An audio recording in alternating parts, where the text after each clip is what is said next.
আমরা যদি একটু টেকনিক ব্যবহার করে রমজানকে টার্গেট না করে রমজানের আগের সময় এবং পরের সময়টাকে টার্গেট করি, তাহলে আমরা আশাবাদী যে ভালো একটা লাভবানের সম্মুখীন হতে পারে আমাদের কৃষি উদ্যোক্তা ভাইয়েরা।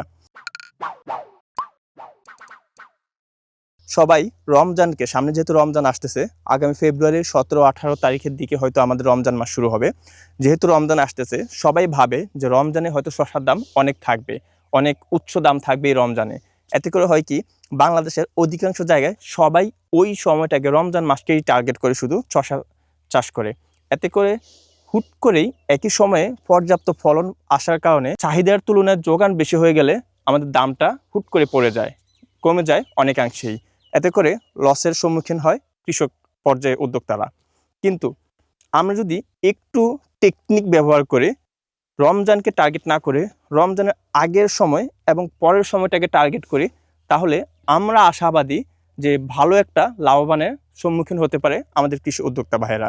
সেজন্য আমরা যেটা বলি, আমাদের যে কাঞ্চন অথবা বিউটি সুপার বা বিউটি প্লাস, কাঞ্চন প্লাস যাই বলেন না কেন, 35 থেকে 38 দিন বা 40 দিনের মাঝে হারভেস্ট করা হয়। কিন্তু সামনে যেহেতু শীত আসতেছে, শীতের উপরে নির্ভর করে 7 থেকে 10 দিন পর্যন্ত প্রতিটা ভ্যারাইটি একটু লেন্দি হতে পারে। সেজন্য আমরা যেটা বলি, 45 দিন হাতে রেখে আপনি শসা চাষাবাদ করবেন এবং আপনার টার্গেট থাকবে যে রমজানের আগে আপনি হারভেস্ট শুরু করবেন। যদি সম্ভব হয় রমজানের 1 সপ্তাহ আগে অথবা রমজানের আগে হলেই হবে। কেননা আমরা বিগত সালগুলোতে রিসার্চ করে দেখেছি, রমজানের 1 সপ্তাহ আগ থেকে রমজানের 1 সপ্তাহ পর্যন্ত শসার দামটা মোটামুটি ভালো থাকে।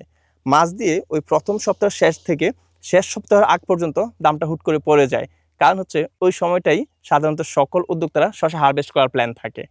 কিন্তু আমরা যদি রমজানের আগে হারভেস্ট করার প্ল্যান করি, তাহলে আমরা কখন শসা চাষ করব? এই যে ধরেন এখন আমরা ডিসেম্বর মাসে আছি, তাহলে যদি ফেব্রুয়ারির 17-18 তারিখে আমাদের রমজান শুরু হয়, তাহলে আমরা চেষ্টা করব ডিসেম্বরের শেষ সপ্তাহ অথবা তার আগেই শসা চাষ করার। আমরা যদি ডিসেম্বরের 20 থেকে জানুয়ারির 4-5 পর্যন্ত শসা মাটিতে দিতে পারি, তাহলে আমরা আশাবাদী শীতের উপর নির্ভর করে রমজানের আগে অথবা রমজানের শুরুতেই শসা হারভেস্ট করতে পারবো। আবার একইভাবে যদি আমরা ঈদের সময় শসাটা হারভেস্ট করতে চাই, তাহলে আপনি কোন দিন বা কোন তারিখে শসা হারভেস্ট করবেন, তার থেকে 45 থেকে 50 দিন হাতে রেখে আপনি তার পূর্বে শসার বীজটা মাটিতে দিবেন। আশা করি ওই অনুযায়ী শসা হারভেস্ট হবে এবং আমরা অন্তত আশা করতে পারি যে আপনার প্রজেক্ট লস হবে না।